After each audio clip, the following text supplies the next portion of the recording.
Nuestras actividades son gratuitas y seguirán siendo gratuitas. Desde SAPTA pedimos tu aporte para poder seguir ofreciendo propuestas culturales judías diversas y de calidad. Sumate y doná lo que puedas y sientas para que podamos juntos acompañar y ofrecer lo mejor en estos tiempos difíciles.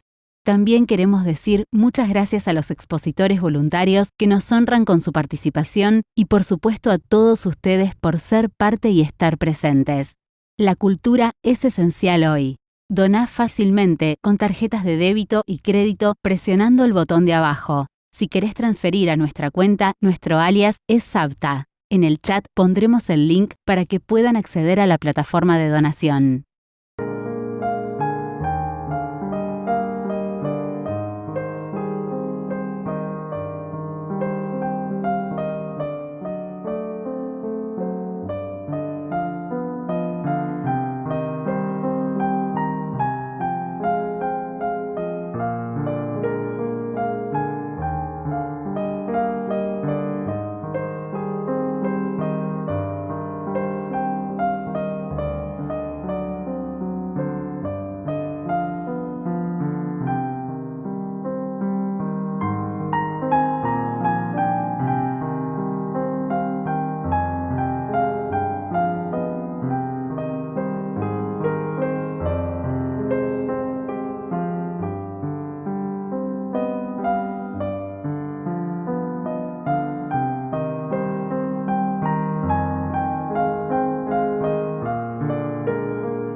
Muy buenas tardes, bienvenidos y bienvenidas a esta actividad. Shavua Tov, buena semana.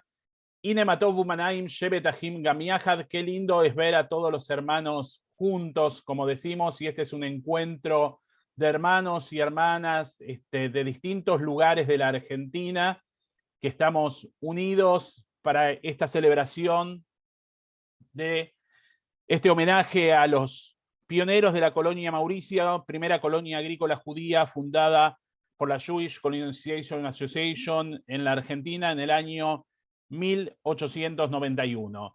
Vamos a ver un pequeño videíto que lo corté antes, lo comparto ahora para entrar un poquito en clima de lo que vamos a vivir hoy. Un domingo 23 de agosto de 1891 me trajo el barco alemán Tioco. ¿Te animás a revivir la experiencia de aquellos primeros colonos que trajeron las semillas de girasol a nuestras tierras? Dátele, ¿tienes esas semillas de girasol en los bolsillos? Siempre, hijo. Desde que llegamos en el Tioco, siempre tengo un puñado de semillas de girasol. Revivamos nuestra historia. El trigo brotaba verde. Estábamos arando el maíz y al mismo tiempo plantando huertos. La Dirección de Patrimonio de Museos y Turismo los invita a conocer la audioguía en el marco del proyecto Patrimonio Accesible, con la participación de la Escuela Municipal de Teatro y la música del maestro Raúl Sadowski. Vaya si hemos pasado mucho, hijito. Pesares y alegrías. Pero las semillas dieron sus frutos. Nunca se olvide de ellas.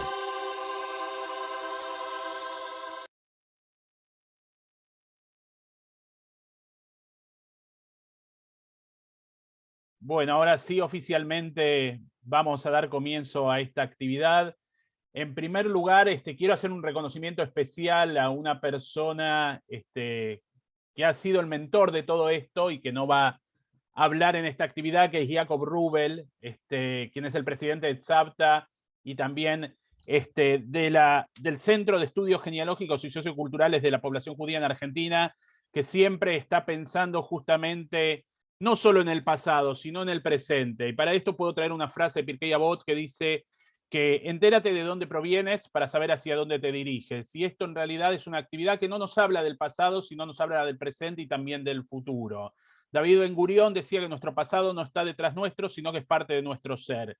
Y sin lugar a dudas, la historia de la colonización judía es parte de nuestra historia como judíos y como argentinos, es parte del patrimonio cultural e intelectual de la comunidad judía argentina, pero también un legado hacia el mundo, ¿no? Hacia el mundo judío en general y hacia el mundo no judío también en general de manera abierta. En particular, por contrato, siempre digo por chiste, yo tengo que mencionar a la comunidad judía de Basavilbaso, lugar al que llegué de casualidad en el año 1991 y que hasta el día de hoy sigo siendo oficiante, aunque sea de manera virtual en estos tiempos, pero vinculado también a la colonización judía de Entre Ríos, el conocimiento. Con uno de los oradores de esta noche, con Iván, tuvimos el placer de estar juntos en un proyecto en Basavilbaso y en Moiseville, y realmente es interesantísimo poder ver esto, que es un legado tan importante y tan actual, ¿no? El tema del trabajo de los judíos con el campo, con la tierra, el aporte a la colonización judía, de la colonización judía a la Argentina y tantos otros temas que no me voy a explayar porque la idea justamente no es que hable yo,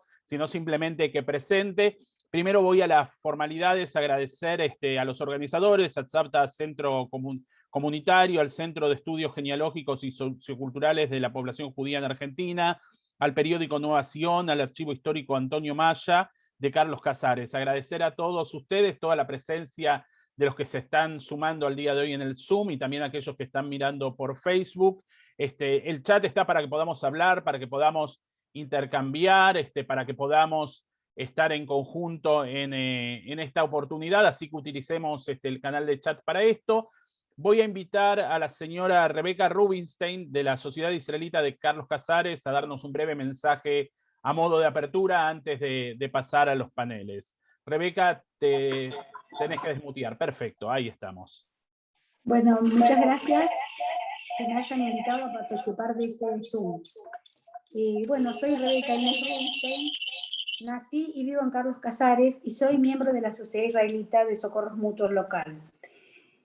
Soy descendiente directa de uno de los tantos primeros judíos llegados a este país hace 130 años, a la colonia Mauricio, establecida dentro de las 46.000 hectáreas adquiridas por el señor Lowenthal por mandato del filántropo barón Mauricio Hirsch, cuyo deseo era liberar de los pogroms a tantos judíos sin tierra.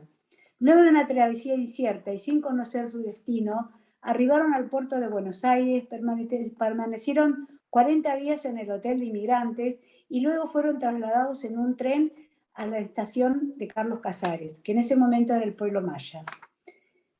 Recorrieron 15 kilómetros en carreta hasta su destino final, encontrándose en una inmensa tierra habitada solo por indios y gauchos. Ser descendiente de ellos me hizo entender de sus dificultades y el poder de adaptación y superación que tuvieron. Pudieron vivir en libertad sin renunciar a la práctica de sus tradiciones. Vale decir que pudieron cumplir su objetivo de ser judíos libres. Llegaron a integrarse con nuestro ser nacional en las distintas esferas culturales y sociales. Por lo tanto, podemos decir que no vinieron a hacerse la América, sino a colaborar a hacer América. Para finalizar, quiero recordar las palabras del gran escritor, el señor Alberto Gerchunov. Aún los que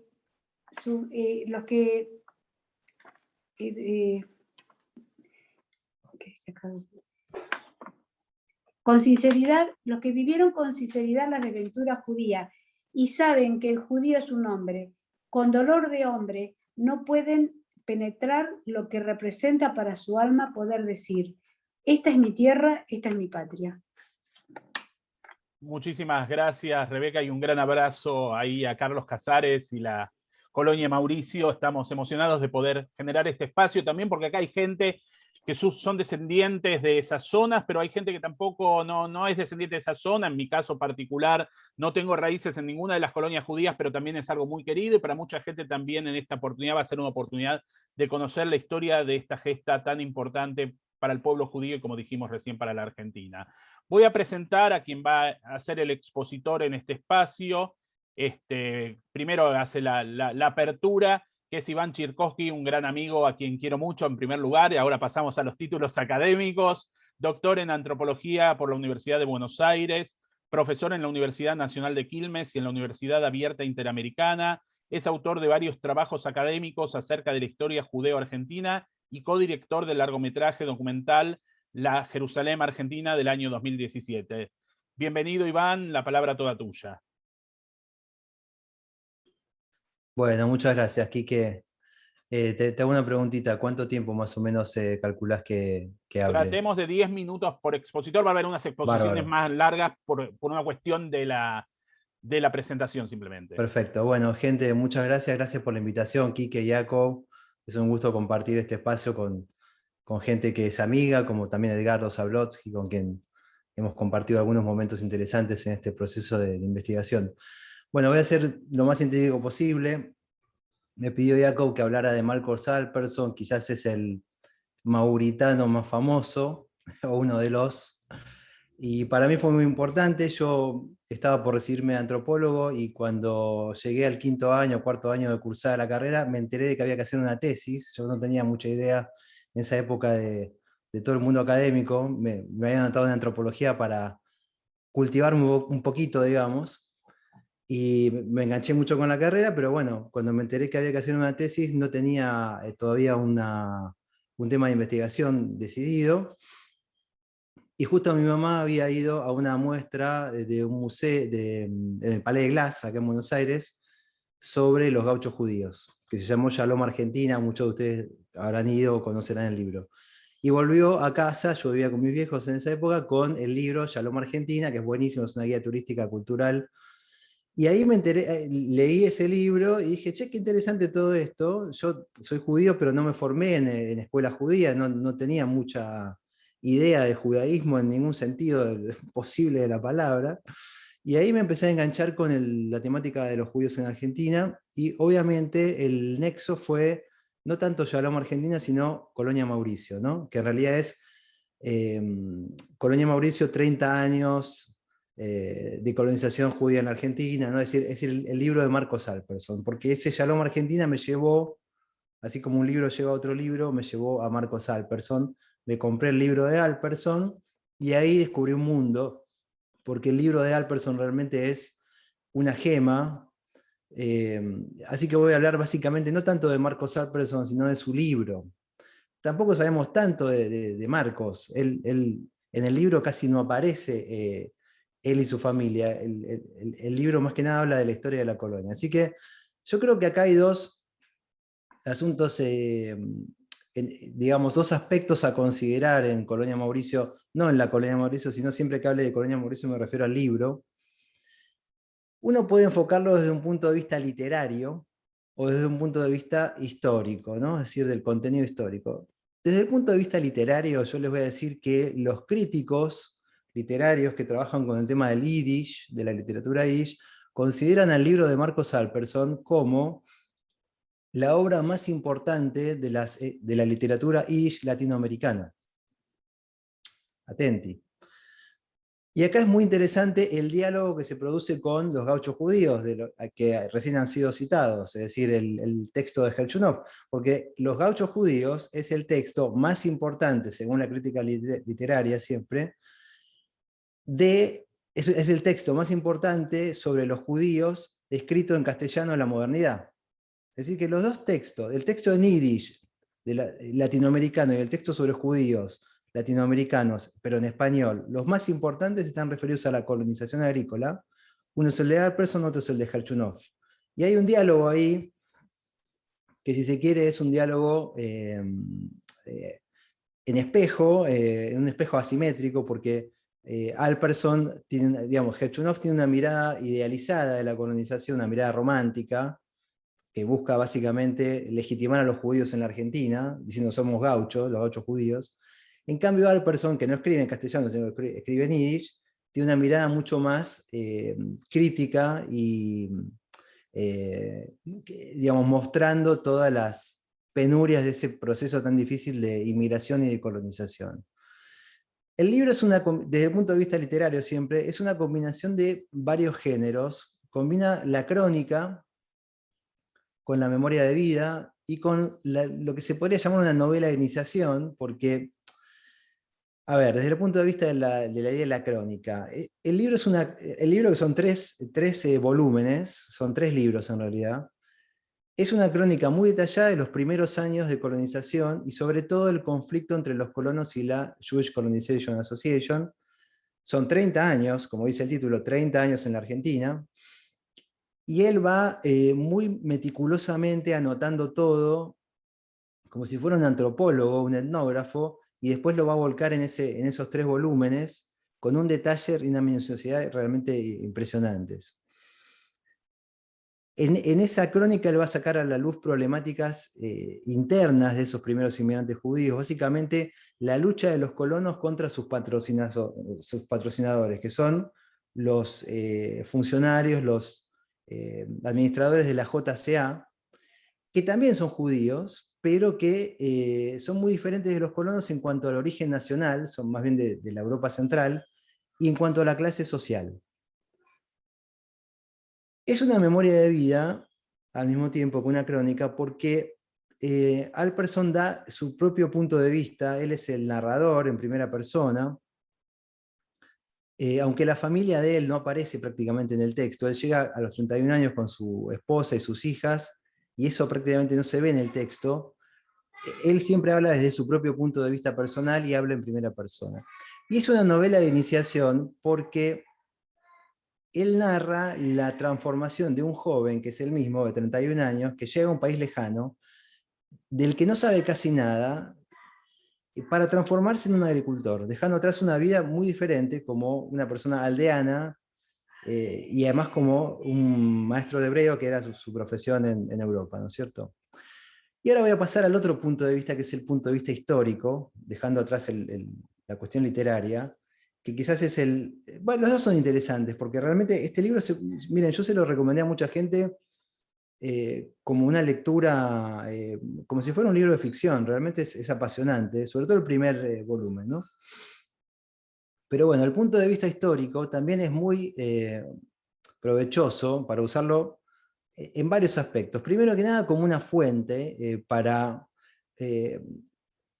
digamos, sumergirse en el proceso de migración y de conformación de ese entramado agrícola a la Argentina que se va conformando en la segunda mitad del siglo XIX, ¿no es cierto? También hay otro aspecto interesante desde el punto de vista histórico, que es un poco más lejano y más general, que es atender de alguna manera a ciertos detalles inherentes a la historia judía moderna. Digamos, por ejemplo, aunque Alperson era un masquil, es decir, un iluminista, un tipo moderno, que tenía ganas de transformar a los judíos en gente moderna, en el libro hay muchísima intertextualidad religiosa, lo cual podría parecer una contradicción, pero eso habla de un autor que se encuentra en un momento bisagra de la historia judía, que es ese momento en el que los judíos vivían en comunidades tradicionales y por el fenómeno migratorio y por el proceso de la modernidad, van a pasar a integrarse en un mundo muy diferente, que es el mundo moderno, occidental, cosmopolita. Otras memorias de la época que yo leí, que son muy conocidas, que están publicadas, también presentan esa intertextualidad y muestran ese momento bisagra de la historia judía, entre los judíos tradicionales de la Europa del Este y su pasaje, su transformación en gente moderna, ¿no? En este caso a través de la agricultura y de la emigración sobre todo. Pero, y acá me voy a detener, acá voy a hacer foco en este asunto, que es lo más interesante desde el punto de vista histórico del libro de Colonia Mauricio, el libro de Alperson, es que es un libro imprescindible para conocer algunos detalles de esta historia de la colonización judía en la Argentina.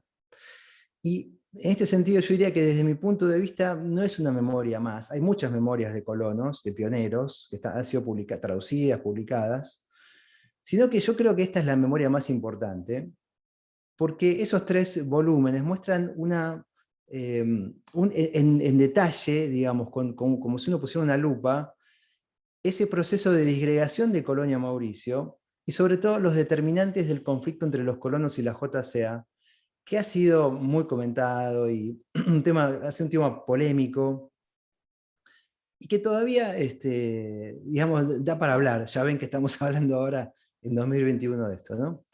Entonces, yo diría, lo que se deduce a partir de la lectura del libro de Alperson es que acá hubo responsabilidades compartidas, ¿no? Entre los colonos y la empresa.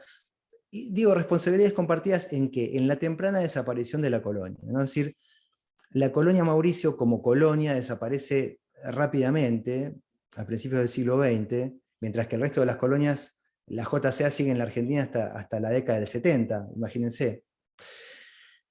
¿Por qué digo que esto produce una cierta contradicción, lo de la desaparición de la colonia Mauricio? Porque Mauricio, dentro de las colonias de la JCA, era la más promisoria. Básicamente por la ubicación que tiene. Está ubicada en lo que es la zona núcleo, que es el sur de Santa Fe, el norte de la provincia de Buenos Aires, un pedacito de Córdoba, un pedacito quizás de Entre Ríos, la parte más productiva de La Pampa. Las demás colonias estaban en zonas más periféricas, menos productivas. Entonces se esperaba que Mauricio fuera el motorcito de la colonización, y en apenas 25 o 30 años se termina disgregando como colonia de la JCA. Pues ustedes saben muy bien, los colonos le hacen juicio a la empresa, terminan ganando el juicio, bueno, y la empresa les adelanta la entrega de los lotes y muchos de ellos venden los lotes, ¿no? Entonces yo diría, sé que tengo poco tiempo, no sé cómo estamos, no sé si Quique vos estás llevando el tiempo, pero bueno. No estoy llevando el tiempo, pero si querés ir cerrando, más o menos estamos en... Dale, vos me vas diciendo, yo ya voy cerrando y vos me vas diciendo. Yo diría, acá en el tema de la disgregación de Mauricio, que es lo interesante para ver en esos 3 volúmenes del libro de Alperson, se aprecia que hubo como responsabilidades compartidas. Por un lado, de parte de los colonos hubo algunos que simplemente fracasaron en esto de convertirse en agricultores. Muchos se fueron de la Rusia zarista porque, digamos, era invivible ese territorio, entonces utilizaron a la JCA como un salvoconducto, y acá, bueno, hicieron lo que pudieron, y si fracasaban por el clima o porque el lote que les tocó no era muy productivo, vieron que hay mucha diferencia entre un lote y otro. quizás no pudieron pagar las cuotas, pero también hubo una responsabilidad de parte de la compañía colonizadora, porque la JCA, digamos, estaba muy atenta, muy celosa de que los colonos se capitalizaran rápidamente, compraran sus terrenos para venderlos y se fueran a la ciudad a ser comerciantes. Y esto sí nos lleva a un asunto muy importante en toda esta historia, que es que, digamos, lo voy a presentar detrás de una palabra que es clave acá, que es productivización. Es decir, la JCA lanza todo este proyecto, básicamente, además de para ayudar a los judíos del este de Europa, para productivizarlos. Es decir, para convertirlos en gente moderna que pueda habitar sociedades cosmopolitas, capitalistas, liberales.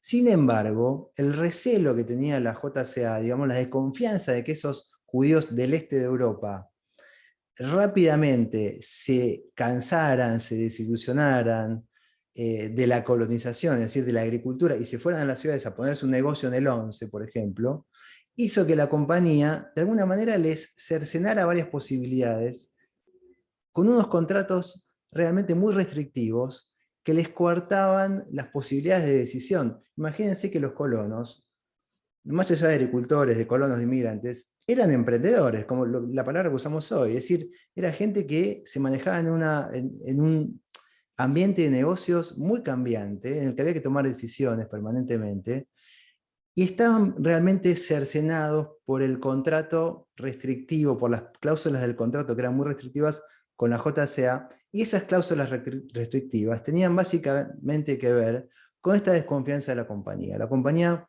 tenía pánico de que su finalidad, digamos, ideológica, que era mostrar al mundo, porque además ellos querían productivizar a los judíos, pero también querían mostrarle eso al mundo, mostrarle al mundo moderno que los judíos eran un buen material para recibirlos como inmigrantes y incluirse como gente productiva. En esa época se pensaba que digamos, había un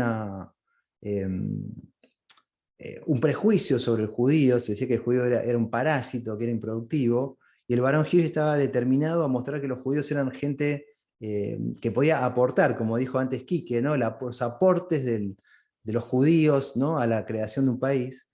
Y en este caso, bueno, la idea era que mostraran su productividad trabajando la tierra. Entonces, esas cláusulas, y les voy a contar 2 o 3 nada más y con eso voy a cerrar. Por ejemplo, el contrato les prohibía a los colonos pedir créditos. ¿Por qué? Porque no era un contrato hipotecario, era un contrato de promesa de venta. Es decir, la compañía le decía: yo te doy este terreno, vos me vas pagando y yo te prometo que te lo voy a vender en el futuro. Pero al no tener una hipoteca, el colono no tenía ninguna posibilidad de tener una prenda para ir a cambiar en el banco por un crédito.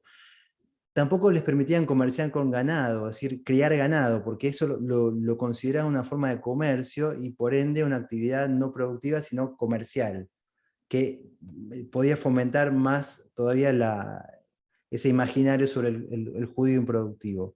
Tampoco podían contratar mano de obra que no fuera de la familia, es decir, solamente tenían que arreglarse con los hijos, los parientes para la siembra, la cosecha, no podían contratar jornaleros porque tenían que hacerlo todos con sus propias manos. Esa era una forma, nuevamente, de mostrarle al mundo que los propios judíos son los agricultores y no que son un patrón, un empresario, ¿no?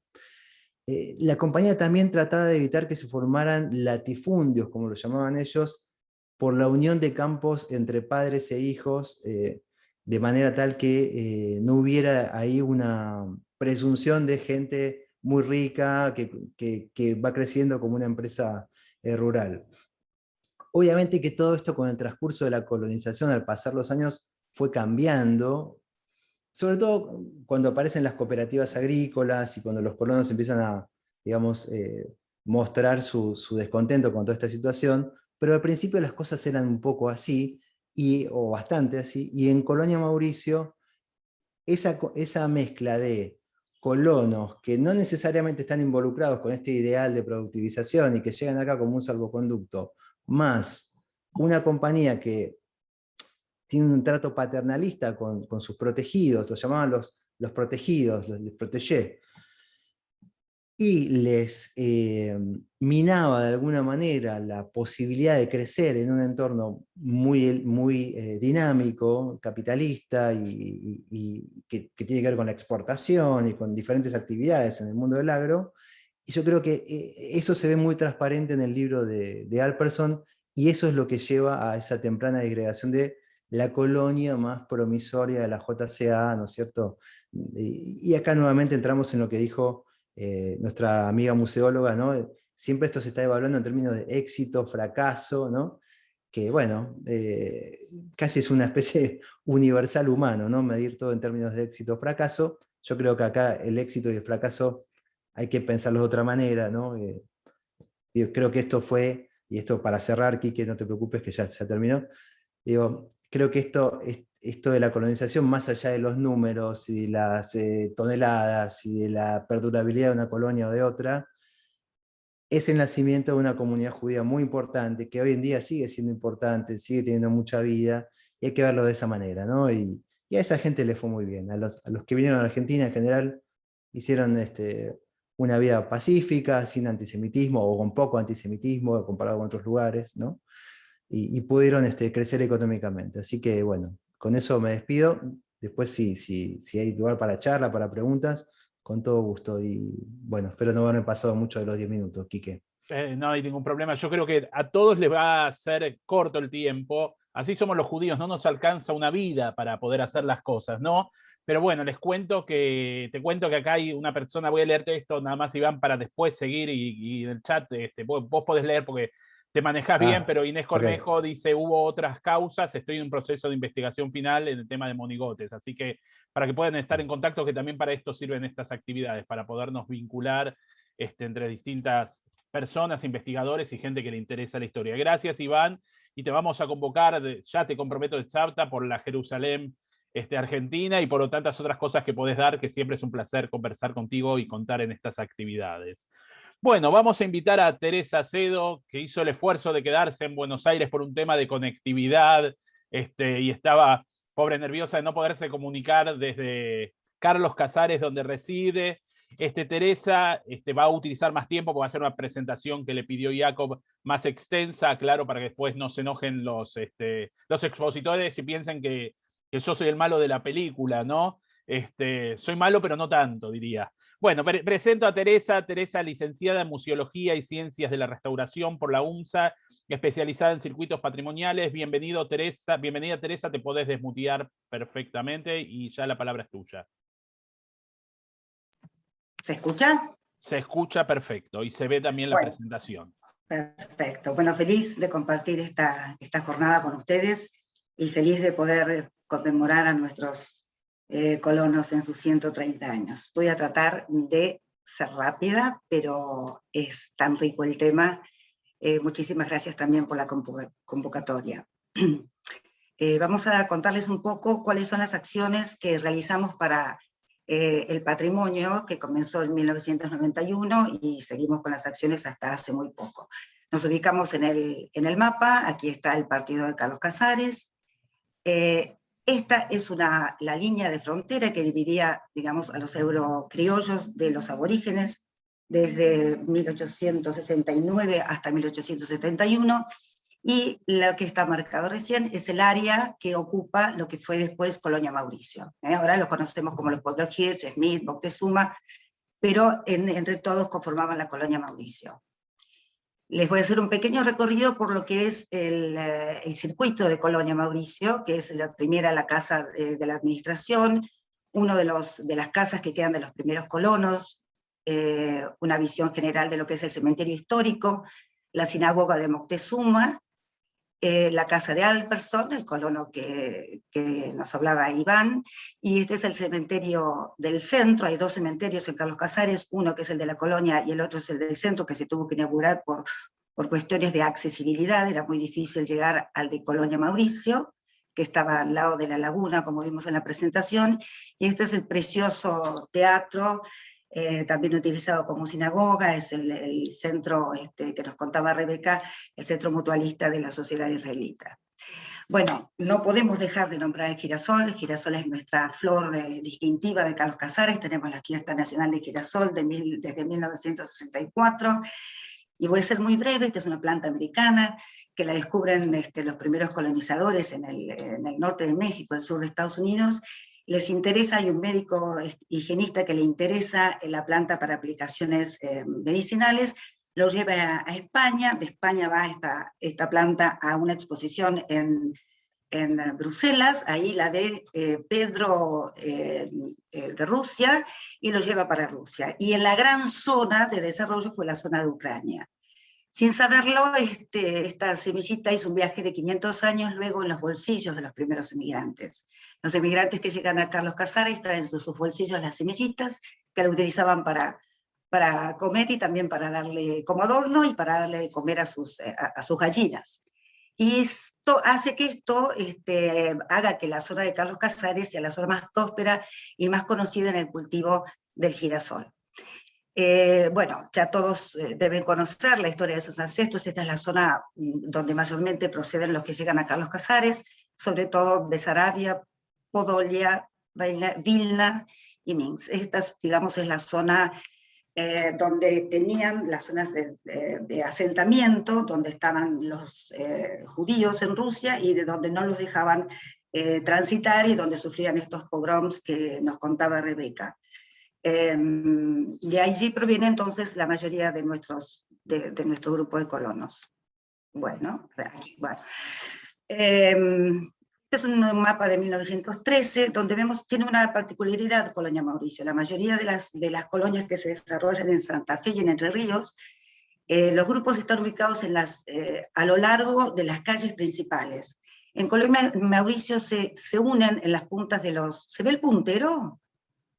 Bueno, en la punta de los campos. Está viendo perfecto. Bueno, se van uniendo en los puntos que unen las parcelas, eran parcelas de 50 a 150 hectáreas, de acuerdo a la tierra que les tocaba. Entonces, en lugar de formarse las calles que se formaban en las otras colonias, aquí se formaron los diferentes grupos. El grupo de los, por ejemplo, el de los 13 ranchos, el de los 15 ranchos, el de los 9 ranchos, de donde proceden grandes personas como Arpeson, como Garfunkel, como Rosenwasser, que fue nuestro primer egiptólogo, como la doctora Gershon, que es la que descubre los radicales libres. Bueno, tenemos enormes personajes que es casi increíble pensar que surgen de estas pequeñas comunidades de ranchos. Aquí, donde, bueno, no importa, donde les señalé antes, a ver si puedo volver hacia atrás un segundito. Esta es los primeros baños que se realizan en la colonia. Se bañaban por lo general en las lagunas, pero había bastantes conflictos con las mujeres que daban sus baños rituales en la laguna por los gauchos y los aborígenes que habían quedado en la zona, que iban a mirar los baños de las mujeres y se sucedían episodios bastante conflictivos. Entonces se hace una primera en el grupo 43 y luego se hace la primera mikvé en el pueblito de Algarrobos, que está cerca del cementerio y cerca de la laguna. Opa, me pasó rápido. Quería contarles cómo se conforman. Entonces acá, por ejemplo, sería el grupo 35, el grupo 34, el grupo 33, y se puede hacer una división virtual entre lo que eran los grupos 60 y pico y los que eran los grupos 30 y pico, que se llama, le llaman las dos colonias, ¿no? Una que era de los judíos más, como decía Iván, de donde estaba Alperson, que eran los judíos más revolucionarios, y en la zona de Algarrobo los más ortodoxos. Estos eran los que guardaban el Shabbat, los que no trabajaban en los días festivos, y estos seguían con los trabajos en el grupo más intelectual. Digamos, siempre hubo una especie de, no enfrentamiento, pero sí diferentes corrientes de pensamiento entre ambos. Los más revolucionarios siempre fueron los de la zona de la Lice, y esta era la zona de Algarrobos. Les voy a contar un poquito las acciones que se hicieron para la conservación de este patrimonio. Se hace la restauración de la sinagoga de Moctezuma, que está construida en 1914. Tratan de guardarse todas las pautas que menciona la UNESCO para la restauración de este tipo de edificios, y se restaura la parte exterior, se le agrega este alero que está acá para protección de las paredes, y se restaura la parte interior. Les cuento cómo fue encontrada la sinagoga en 1991, antes de los festejos del centenario.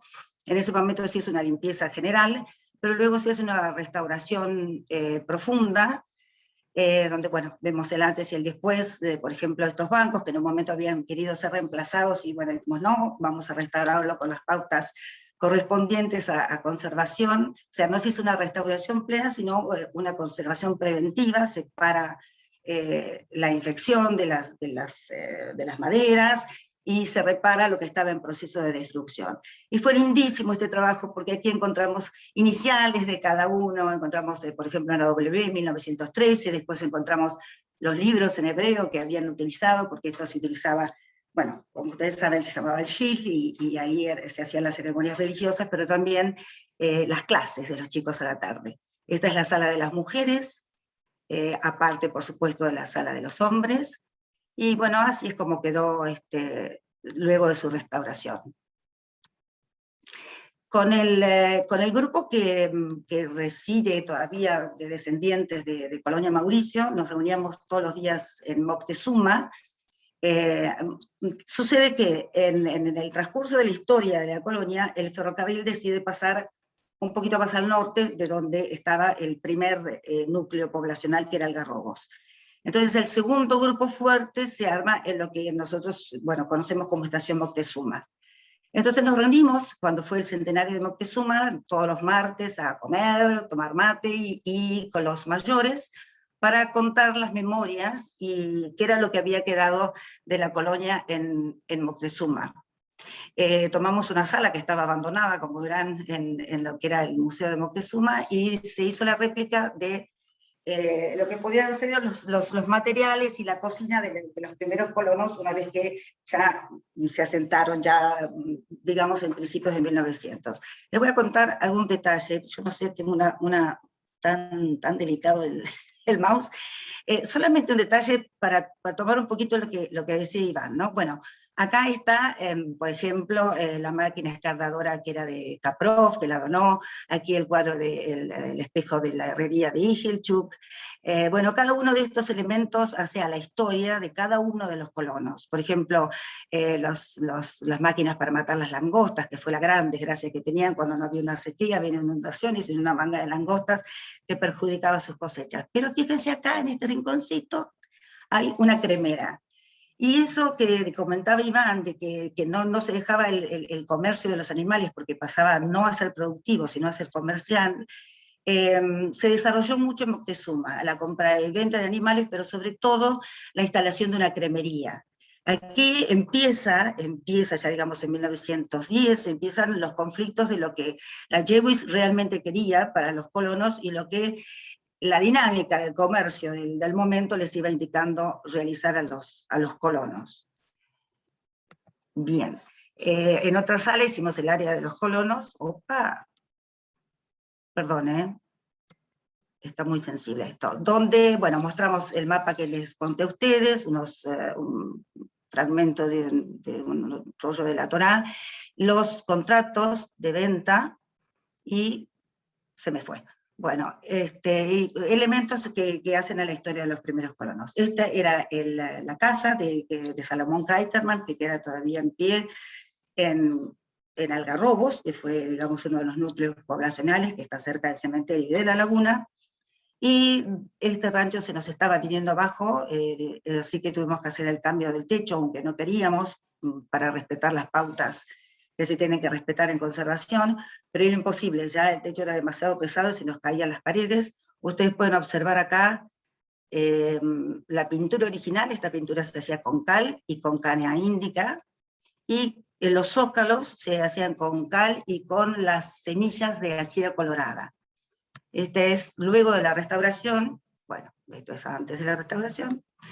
Luego de la restauración, donde, para no darle todo el aspecto de qué nuevito que está, dejamos paneles testigo con los colores originales, dejamos el testigo, no sé por qué se me corre, perdón, dejamos, aquí, bueno, se me va. El palo mayor, digamos, de la construcción del rancho, que era el que proveía la Jewish, porque siempre dijeron que, bueno, que siempre les iban a dar las herramientas y nunca iban a ser los hijos, digamos, de la colonia, sino que iban a ser ellos los hacedores de su propio destino. Entonces, ahí está el palo, digamos, con el que comienza la casa, previsto por la Lewis, y el sistema que hacían de chorizo con barro. Hay una anécdota muy interesante que cuenta Alperson, que habla con su mujer y que dice: ¿qué hacemos acá pisando el barro y armando barro como cuando éramos esclavos en Egipto? Hicimos este viaje de tantos días y sin tanto sufrimiento para llegar acá, para estar haciendo exactamente lo mismo. Entonces ahí hay una pequeña sublevación entre todos, y bueno, el administrador en ese momento, David, les dice: bueno, a ver, recordemos que nosotros vinimos a hacer un viaje que comienza con la A de Argentina y termina con la Z de Sion. O sea, era un viaje como para poder hacer su propia vida y poder comer el pan de su propio trigo, salado con el agua de la laguna que tenían al lado. Este era el estado del rancho antes. Como por supuesto no teníamos gran presupuesto, llamamos a toda la comunidad, a los mayores y a los chicos de la escuela, aprendimos todos a hacer el adobe, pisamos todos el barro con bosta y con paja, y bueno, logramos restaurar la casa, una de las casas típicas de los primeros colonos. También hicimos acciones de difusión, como un cicloturismo, tanto local como nacional, y entonces aprovechamos para contar la historia de esta colonia. También se hizo la impresión de 3 ejemplares de Nelson Besone, que es un investigador de la zona, donde cuenta la historia de todo el campo casarense, pero sobre todo en los 2 últimos volúmenes, de lo que es Colonia Mauricio. Y por ejemplo, en estos libros se pueden encontrar, aquí varios encontrarán sus apellidos, las listas de los colegios, cómo fueron cambiando los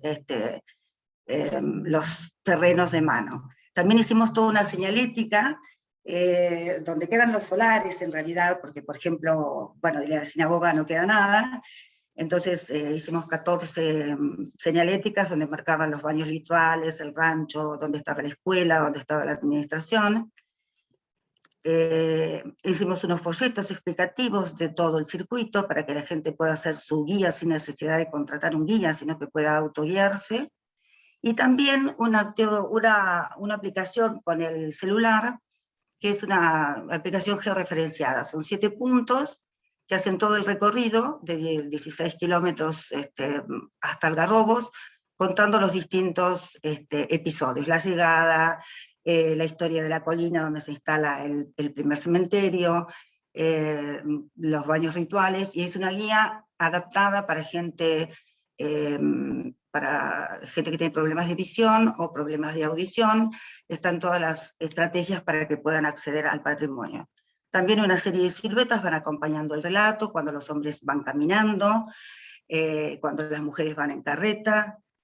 Aquí están el episodio de cuando ellos van caminando, y esta imagen que es en el momento que se desata la primera tormenta, que da origen es una tragedia, una gran tormenta que da origen a la primera muerta, la primera víctima de la colonia, Clara Sverlik, que es enterrada en un lugar cerca de una colina, que ahora les voy a contar, y da origen a lo que es el cementerio.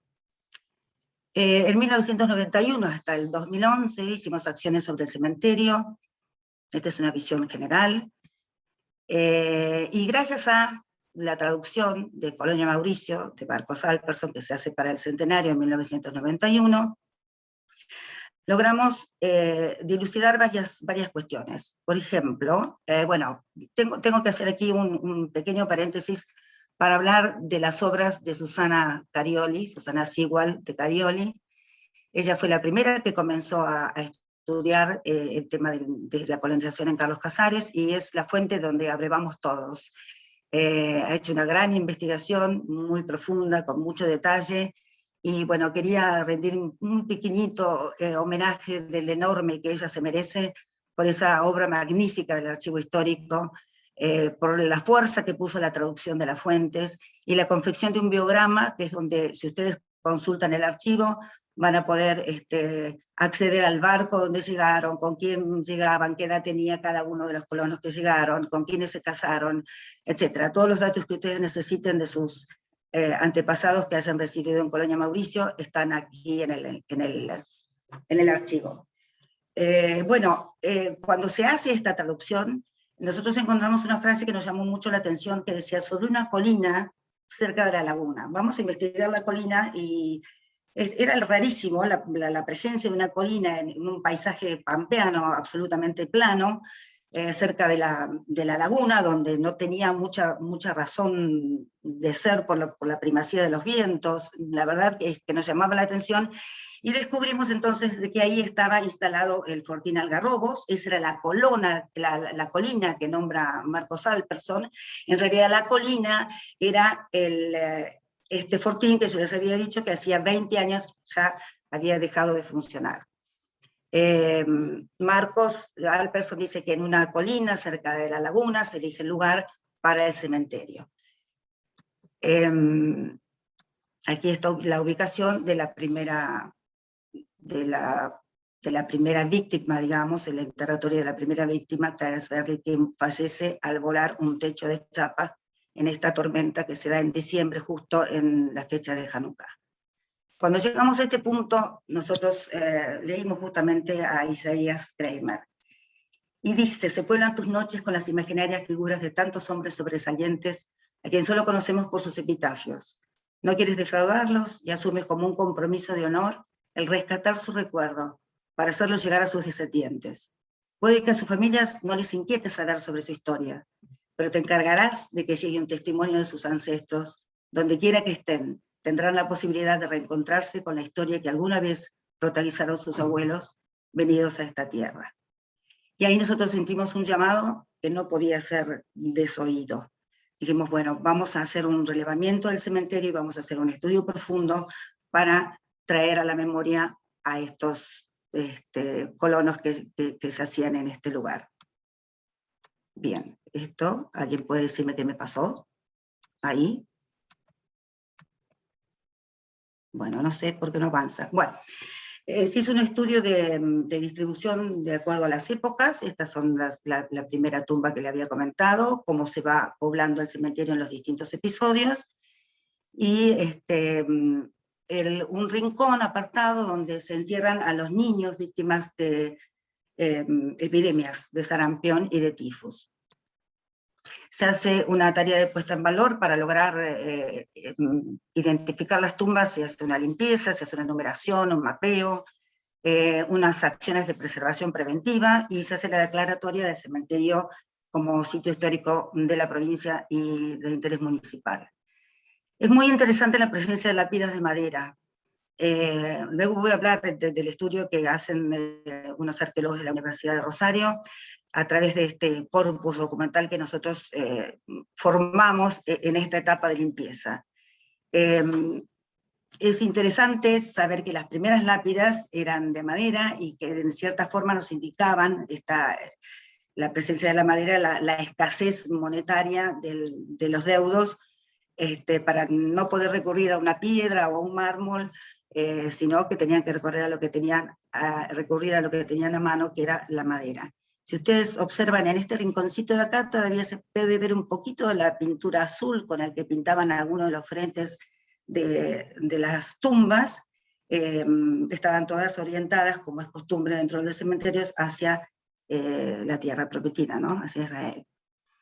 Se hacen limpiezas, se hacen calcos, se hacen fotos contrastadas para poder traducir las tumbas. Se hace una localización de los primeros, según los testimonios de Alpersson y de Garfunkel y otros cronistas, encontramos a Moisés Mactas, a Moisés Silverstein. Para nosotros fue muy emocionante, porque habíamos estado trabajando, por ejemplo, en la tumba de Moisés Silverstein, pero cuando leemos a Alpersson, y Alpersson nos cuenta quién era Moisés, era como tomarle la mano y traerlos otra vez al presente de nuestra vida.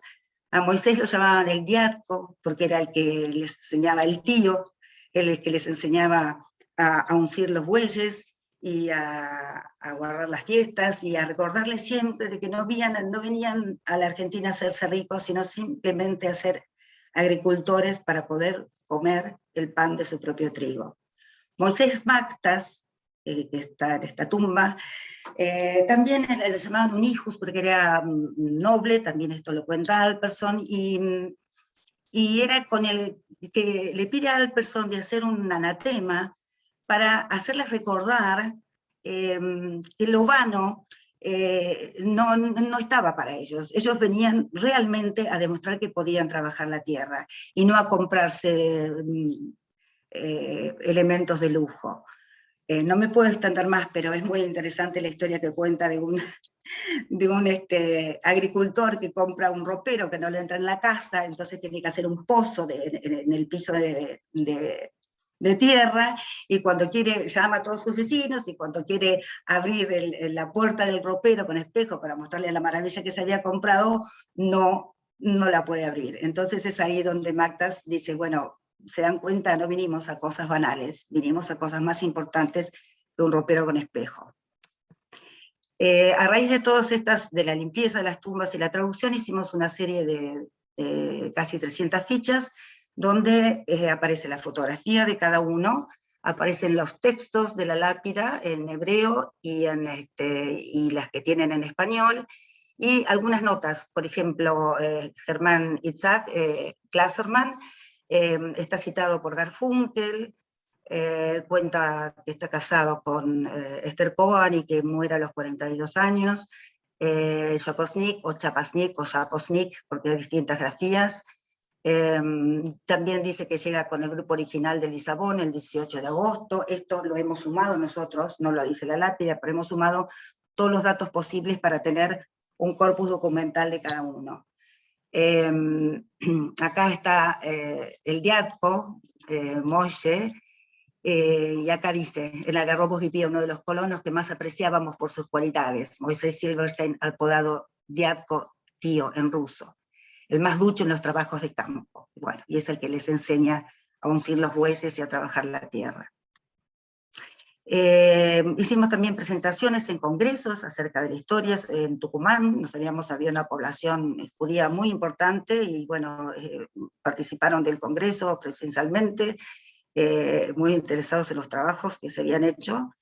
Y también llamamos al LEMIT, que es bueno, les cuento acá los que estábamos involucrados en el estudio, se me fue, la Universidad de Rosario, el Centro de Registro Arqueológico y Patrimonial de la provincia, el Fondo Nacional de las Artes, la dirección que en ese momento estaba a mi cargo, y el LEMIT, quien le pedimos que sacara unas muestras de la materia prima de alguna de las tumbas, y llevaron para estudiar esta lápida de madera, que nos dejó otra incógnita, porque lo lindo es que hemos resuelto muchas cosas, pero más lindo todavía es que tenemos incógnitas para resolver.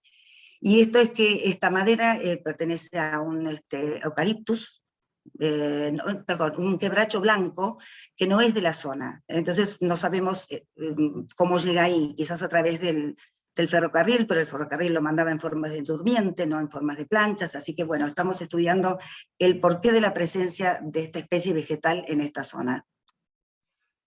Hicimos también una sala de situación donde con macroleyendas está la llegada, el relato de la primera tormenta, la ubicación de las tumbas más de los personajes destacados, y la lista de cada uno de los sepulcros, de las sepulturas que se pudieron identificar. Todo este corpus de información lo toma un grupo de antropólogos de la Universidad de Rosario, liderados por Juan Bautista León y Diana Tamburini y Graciela Escarafía, los cuatro, bueno, trabajamos la información, a ver qué nos hablaba, qué nos contaba el cementerio de lo que había sido la colonización. Ustedes saben que el observar un cementerio es como ver todo el desarrollo histórico de una comunidad en una fotografía en el mismo tiempo. O sea, esta cuestión diacrónica se presenta en el mismo momento. Hicimos una clasificación de estilos arquitectónicos, nos llamaba la atención este estilo que nosotros denominamos capillita en forma informal, y descubrimos que en realidad era la construcción característica de la zona de Podolia, más que nada. Así que, bueno, identificamos que las tumbas más antiguas responden a este tipo de arquitectura. Después, por ejemplo, algunas de las estructuras nos hablaban de, por ejemplo, las rejas de una muerte por enfermedad infecciosa, y hay bóvedas individuales y matrimoniales, que ya está hablando de un estatus diferente al resto de las tumbas. Aquí tenemos una vista general donde se puede ver la variedad de tumbas, algunas con monolitos, otras muy simples, otras no tienen datos. Un alto porcentaje de 60 tumbas no tenemos datos, no tenemos fechas. Pero bueno, por su tipo arquitectónico más o menos pudimos ubicarlas temporalmente, pero no a quién pertenecen. Hicimos un estudio de los epitafios femeninos. Hay una definición de la identidad de la mujer a través de su relación de su padre, por esta cuestión patrilineal.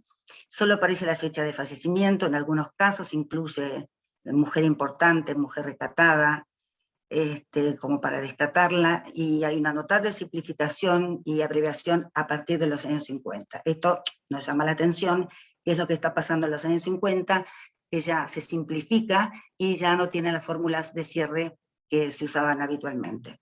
En las últimas décadas, las inscripciones en español son muchísimo más largas que las que están en hebreo, y ya hay dedicatorias familiares y de los descendientes. En comparación con los epitafios masculinos, se destaca la identidad masculina como hijo de un hombre, destacado cuando era sacerdote. Solo se menciona la fecha de su muerte, aunque hay varias que los mencionan como notables. Es común, un hombre importante, mi maestro, dulce señor, y también, como en el caso de las mujeres, empieza a abreviarse el texto en hebreo a partir de los años 50, y las fórmulas de cierre tampoco se utilizan. Similar a lo que ocurre con las mujeres en relación a las inscripciones en español, también hay de los parientes, y una mayor variedad de fórmulas calificativas para destacar los valores de las personas. Esto no quiere decir que no se reconociera el trabajo de la mujer. Tanto Garfunkel como Alperson hablan de que no hubiera sido por sus mujeres, no hubieran podido lograr todo lo que lograron como colonos, ¿no? Hicimos una tipología de la iconografía, donde, bueno, supera en cantidad el Maguen David, en menor medida algunos símbolos de los Kohanim, de la familia Levi. Hay laureles, ramas, motivos florales, volutas y una pequeña variedad, no tan grande como en el cementerio del centro, que hay, por ejemplo, una tijera que indica que era costurera, etc. Pero tenemos dos intrigas, no sé si ustedes la pueden ver ahí, acá claramente, yo no, porque la tengo tapada por, a ver, le voy a correr, pip, pip, pip, pip, ahí está. Hay unas 4 tumbas con una estrella de 8 puntas, que investigamos a ver si podía tener referencia, porque en las lápidas hablaba de maestros, y dijimos, bueno, puede ser los maestros sefaradíes que habían venido, pero no, porque los apellidos eran bien ashkenazim. Y la presencia de candelabros. Sabemos que el candelabro es un atributo de la mujer por la celebración del Shabbat, pero había candelabros con 3 y con 5 brazos, del que no hemos encontrado aún la respuesta. Así que invito a todos los que están participando de esta presentación, si tienen sugerencias, que nos ayuden en la investigación. Esta es la estrella de 8 puntas que les comentaba, y los candelabros presentes en las tumbas de las mujeres. Bueno, viendo la evolución de las décadas y los totales de las tumbas que pudimos trabajar, de las 226 tumbas que contienen a 235 individuos, se muestra claramente cuando comienza en la década del 21, que es cuando en realidad empieza a vaciarse Colonia Mauricio, que comienza el traslado a Carlos Casares y el mayor uso del cementerio del centro, más que el del Garrobos. Hay un proceso de abandono de las tierras alrededor del 30 y del 40, luego un periodo de inundaciones que hace imposible llegar hacia la colonia, y bueno, luego está lo que hablábamos un poco, nos contaba Iván, el dejar ya las tierras para trasladarse a Buenos Aires. Bueno, ahí teníamos la clasificación de las tumbas de acuerdo a su arquitectura y las épocas. y las secuencias temporales que pudimos hacer a través de la iconografía, las estrellas de 8 puntas solamente hasta 1910, los adornos hasta el 20, coincidiendo quizás con la moda del Art Nouveau de la época que, bueno, se dedicaban a hacer más decoradas, una mayor variabilidad de motivos en las lápidas en la década del 40, a partir del 40 el Magen David es el motivo principal, el último candelabro se encuentra en el 41, ya no se usa después en las lápidas femeninas, lo que eso nos habla de un proceso de integración con lo que era la sociedad en general, y a partir de la década del 30, del 40, se populariza el tema de las fotos, que hay históricamente nunca se utilizan las fotos en los cementerios judíos, pero a partir de la década del 30 y del 40 aparecen 2 elementos que son extraños a la tradición judía, que son los floreros y la presencia de las fotografías.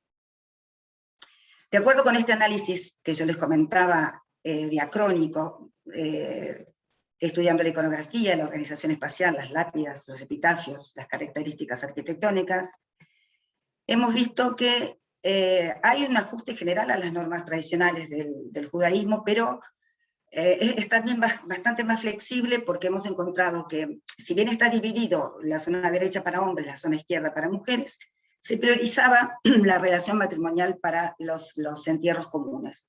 O sea, no era tan exigente esta división de sexos. Hacia la década del 30 y del 40 hay una estandarización, quizás debido a esta homogeneidad étnica que estábamos hablando, indicando una creciente asimilación también del abandono de las tierras que comenzaron a ser tomadas por otras comunidades como las italianas y las españolas, y el ejemplo se manifiesta muy claro de este cambio gradual en que las primeras tumbas son en hebreo, luego con una pequeña traducción en español, luego hebreo y texto en español, luego el uso solamente icónico y el texto en español. Y hasta que en 1987 nos encontramos con una fecha de muerte que está señalada con una cruz. Eso la verdad que nos dejó atónitos, es decir, de hasta qué punto se había perdido en Colonia Mauricio la identidad, ¿no?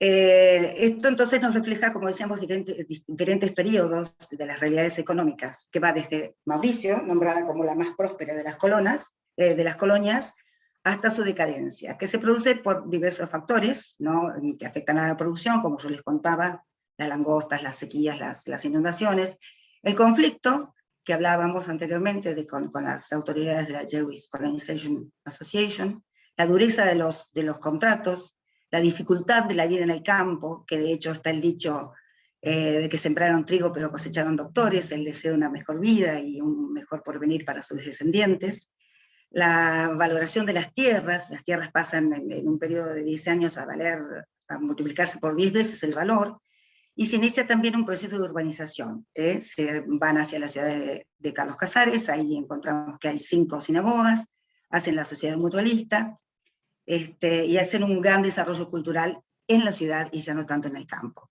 En 1930 ya es el comienzo del final total de la colonia, con 1.773 personas, pero más de 235 ya no eran colonos. Nos preguntamos si esta flexibilización se puede deber a estas 2 posturas que le habíamos contado en un principio, de los ortodoxos o de los liberales, y finalmente triunfa la postura de los liberales. Los cambios parecen coincidir con la historia de la colonia y con esta progresiva asimilación. Y tomamos aquí las palabras del estudio que Leonor Slavsky hizo sobre el tema de los enterratorios en la actualidad, perdón, se me fue Leonor, que habla de una tendencia general en la judeidad argentina, de una relajación de estas fronteras y de abandonar un poco todos los preceptos para, digamos, un proceso de desacralización de la muerte, ¿no? Y también debido a una falta de formación religiosa y una poca participación comunitaria, que tiende a anular los efectos de control social sobre el cumplimiento de las normas prescriptas para los enterratorios. Perdón. Ya terminamos. A través de estos largos años de trabajo conocimos la historia de la colonia, nos reencontramos con cada uno de los habitantes, con los destacados, con los rescatados del anonimato. Revivimos sus vidas y lloramos sus muertes. Fuimos detrás de sus huellas que estaban ocultas en la pared de la casa, o en los bancos del Gil, o en las lápidas. Desentrañamos secretos y reconstruimos su camino. Cada espacio vacío se llenó de sus memorias.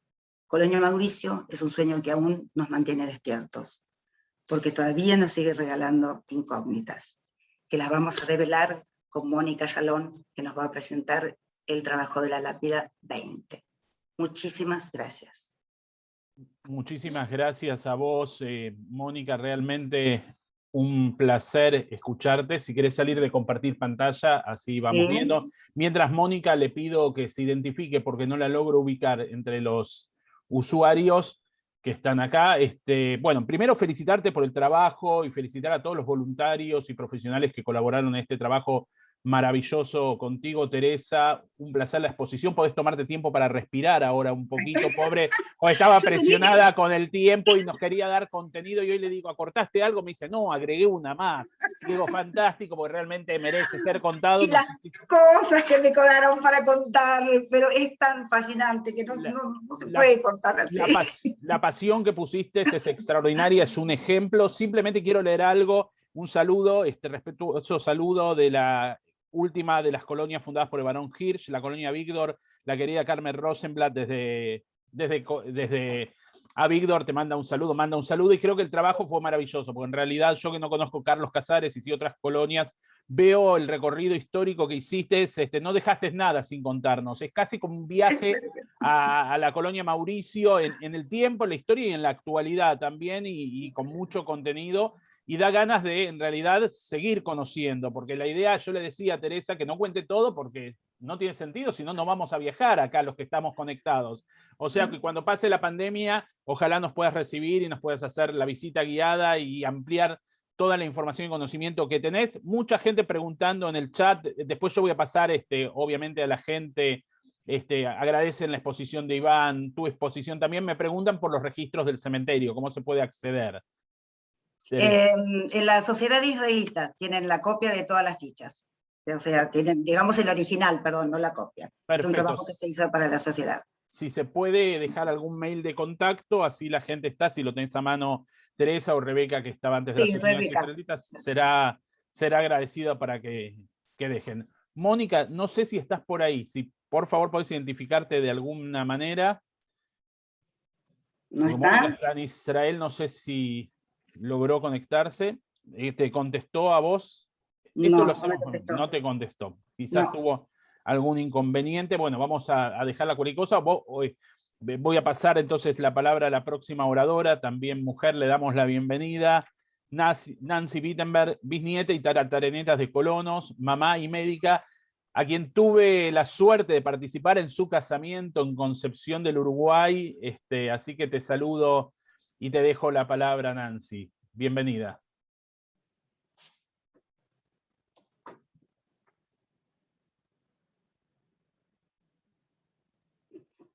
Un segundito, que vamos a... Porque Nancy tuvo un problema también técnico y ahora la hago coanfitriona.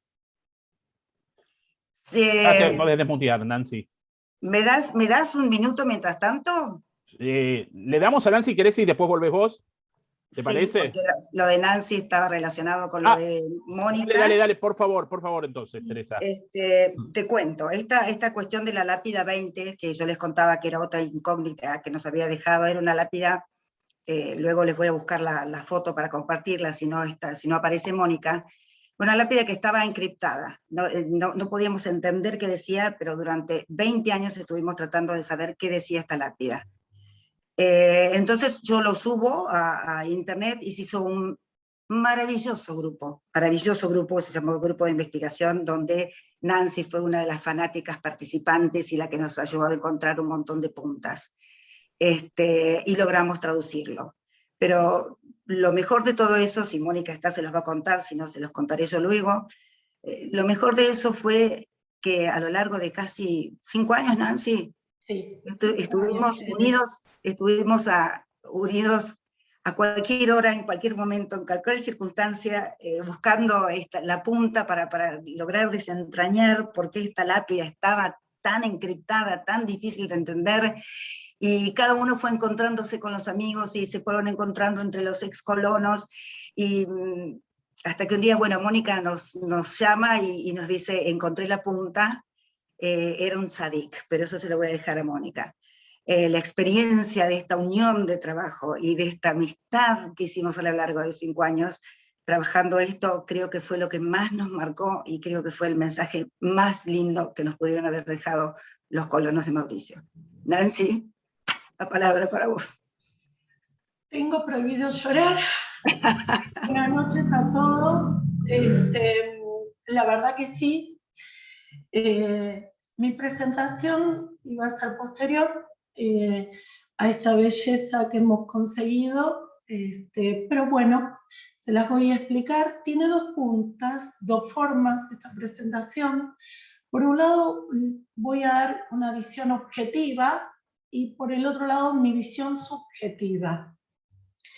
Tiene que ver un poco con todo, tiene que ver muchas de las cosas que ustedes me fueron diciendo también.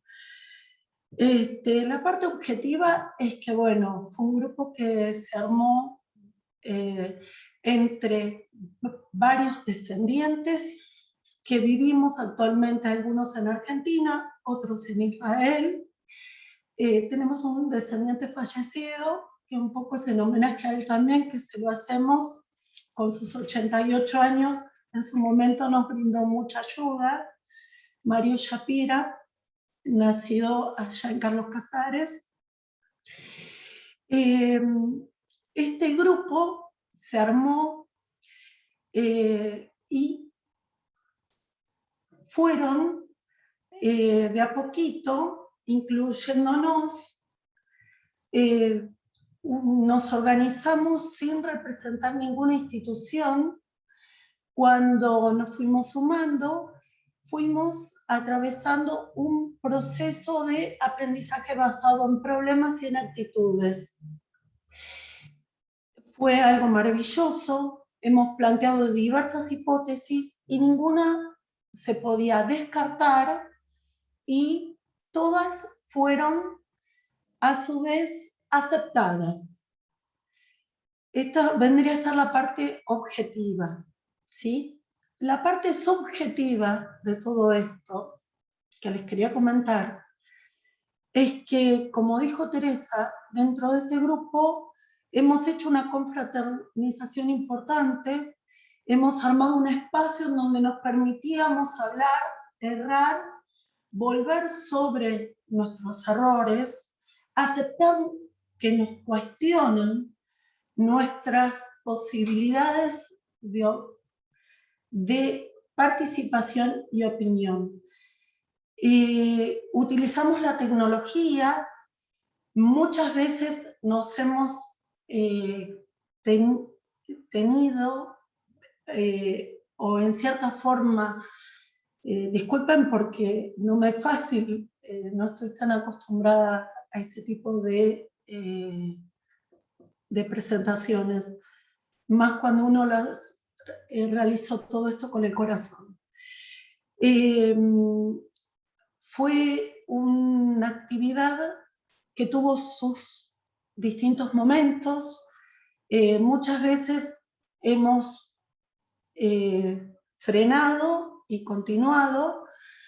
En mi posición todo comenzó abriendo la valija de mis abuelos con las fotos y decidiendo mandar al baúl de Carlos Casares las mismas. Esto es una forma de involucrarme, a agregar historia a la historia, ser parte. Es una cosa maravillosa. ¿Y saben qué? Es como que tiene un fin de lucro porque uno se atisba y se llena de un montón de emociones y de un montón de saberes que no pensaba encontrarlos. Ahora, con respecto al grupo, decidimos hacer un juego de palabras, por así decirlo. Pasar de ser simples espectadoras a vivir una experiencia que nos llevó a conocer y a definir que lo esencial es invisible a los ojos. El legado que nos dejaron estos colonos es un legado que cuando podamos, si Mónica retoma o si no se los podemos brindar, nos dan la respuesta de cómo es la base primordial para formar una sociedad. Este trabajo colectivo nos llevó a conocer esto. Pensar que tuvimos que volver a las raíces para conocer esto. Es increíble. Nuestro desafío,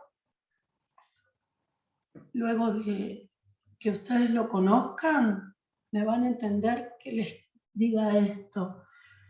Como descendientes que somos y como continuidad, es que este legado podamos transmitirlo.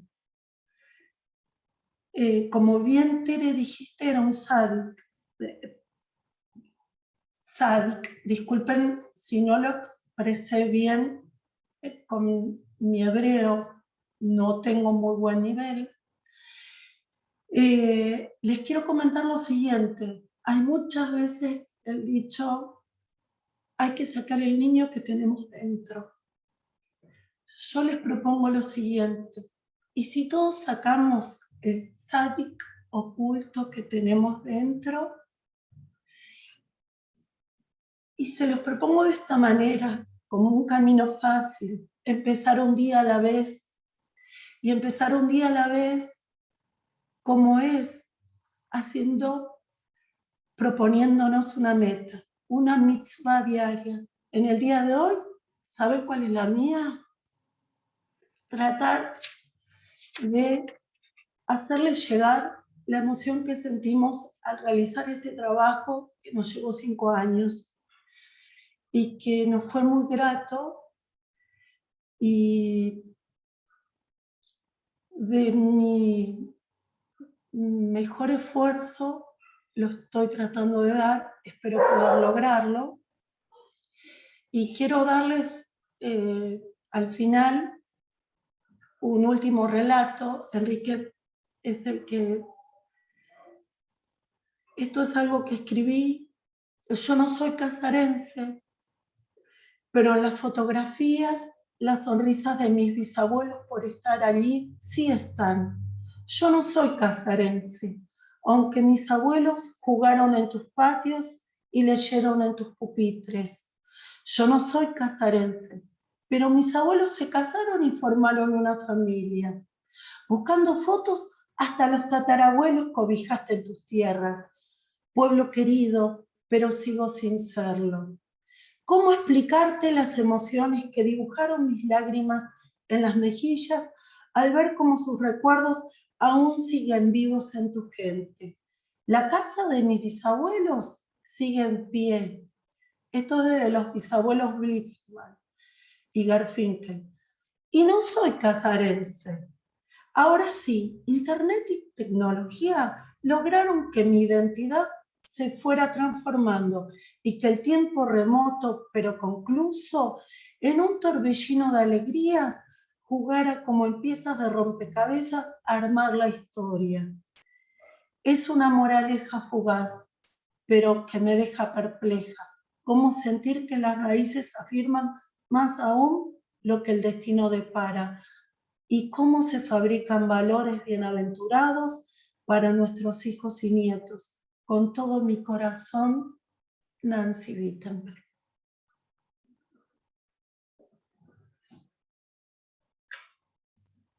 Qué emoción, Nancy, este rescate que vos haces de tu historia, de la historia de tantos nosotros y gracias por compartirla del corazón. Tengo la suerte de conocerte a vos, de conocer a tu marido Marcelo, de hace muchos años, y tengo en el recuerdo también, y quiero traerlo también, al abuelo de Marcelo, a don Rafael, que era el sastre en la comunidad y era el sastre en Entre Ríos y hizo todo lo que tiene que ver con la parojet, la cortina que está en el Arona Kodesh y las vestimentas de la Torá, y realmente habla esto, ¿no? De las raíces y cómo uno va honrando a aquellos que nos antecedieron, ¿no? El honor que vos le diste hoy a tus bisabuelos, a tus abuelos, pero también el ejemplo que das en esto de convertirlo, y vos lo dijiste, la palabra es el legado es lo que uno acepta, la herencia es lo que uno recibe, el legado es lo que uno acepta y decide qué hacer con ese legado, y en este caso también es el ejemplo y el honor que das a tus hijos y a tantos otros hijos también con tu ejemplo de rescate de la historia. Así que agradecerte, Nancy, desde Concepción del Uruguay, que está aquí, hasta Carlos Casares, que está por otro lado la gente también. Muchísimas gracias por participar. Gracias por tus palabras y bueno, muy emocionada. Y fue un lujo. Bienvenido. Y hay algo más que quería decir, que no hace falta saber para involucrarse, sino que hay que tener ganas, que hay que tener mucho sentimiento. No hace falta tampoco a veces pertenecer al lugar, pero saber que uno lo tiene en el corazón. Carlos Casares es un lugar muy especial. Voy a comentarles a los casarenses que están en este momento escuchando. En un momento dado estuvimos preparando acá en Concepción con un doctor, estábamos en la casa charlando y estuve hablando de Carlos Casares, y la señora a la cual en ese momento yo había saludado dijo: estás hablando de mi pueblo, estás hablando de mi ciudad donde yo nací. Así que bueno, fue muy conmovedor. Hay un cariño muy especial que da Carlos Casares para todos. Muchísimas gracias. Esa es la calidez del sentido más amplio de lo que es una comunidad, ¿no? De lo que es una comunidad, ese abrazo del colectivo por sobre el individuo, que ese ejemplo que vos hablás atrás de todo lo que es el judaísmo, volver a las raíces, que significa preocuparnos por el otro, ¿no? Preocuparnos por todo. Las soluciones, el pueblo judío, las soluciones no son individuales. No salió uno de Egipto, salió todo el pueblo. Nosotros nos preocupamos no solamente por nosotros, sino también por nuestro entorno, y cerca de las festividades de Rosh Hashanah y de Yom Kippur, esto que hablas de hacer una mitzvah diaria, también pedimos por los 70 pueblos, por las 70 naciones del mundo, según la visión judía. Entonces pedimos que sea un mundo de mucho más amor, solidaridad y cooperativismo, como nos legaron los ancestros de las colonias. Muchas gracias. Voy a presentar ahora a nuestro último expositor, si es que no aparece Mónica, que estamos esperando que venga, a Edgardo Zablotsky, descendiente de los primeros colonos de la colonia Mauricio, PhD de Economía en la Universidad de Chicago, miembro del número de la Academia Nacional de Educación, ejerce los cargos de profesor titular y rector de la Universidad del SEMA, es descendiente de los primeros colonos de Colonia Mauricio, así que te doy la bienvenida, Edgardo, a esta actividad, y sería tu exposición la que cierra el evento. Desmuteate.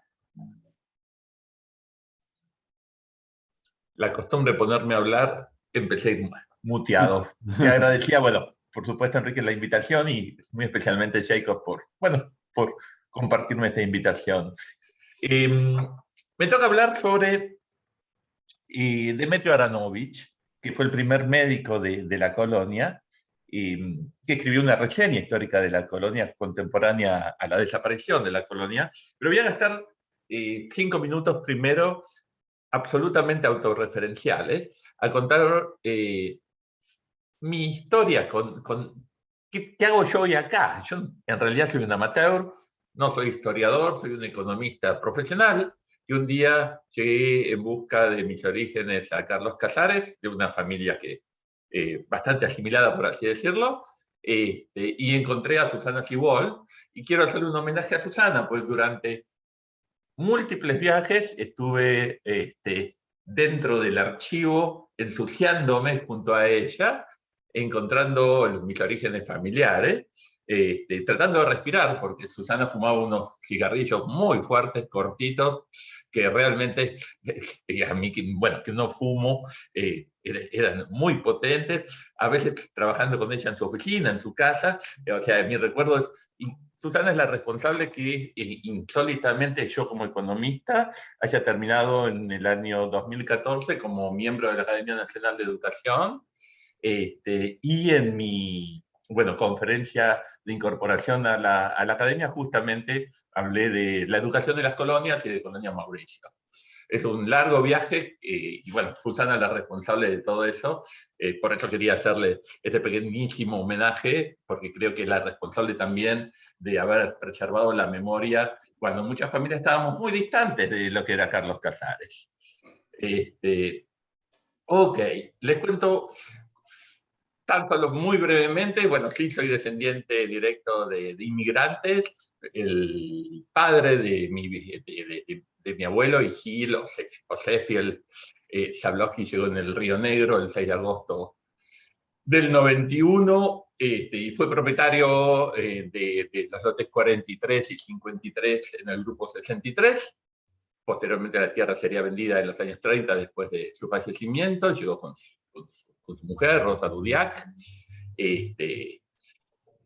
Y por otro lado llegó también la madre de mi bisabuela paterna, Luisa Nemini Chitzer, que llegó en el Tijuca, era muy chica, también llegó en agosto del 91. Básicamente todo mi rama familiar viene de Mauricio, el padre de mi abuela paterna, Simon Filkenstein, fue propietario de la parcela 15. Todo esto lo conocí gracias a Susana, que vi los planos, vi la partida de función de mi bisabuelo, que fue atropellado insólitamente por un rodado, saliendo de la sinagoga un sábado en los años 30. Pero bueno, aquí empecé a escribir sobre Colonia Mauricio, escribí varios papers sobre Mauricio, sobre el concepto de filantropía del Barón de Hirsch, sobre el éxito o fracaso tanto de la colonización como de Colonia Mauricio. En mi visión de economista, Colonia Mauricio es la foto más clara del éxito y no del fracaso del proceso de colonización. Pero bueno, después voy a charlar un ratito de eso, tan solo para dejarles la inquietud. Fue, a mi entender, el triunfo de los inmigrantes, el triunfo de una vida mejor, y la desintegración de la colonia, que fue un medio para llegar a esa vida mejor. Antes de avanzar, voy a copiarles en el chat, así para todo el que quiera ver alguno de estos trabajos, que ya hace años que no he avanzado, porque bueno, me he dedicado mucho más a escribir sobre educación, medio miope, perdón, que para escribir, ahí está,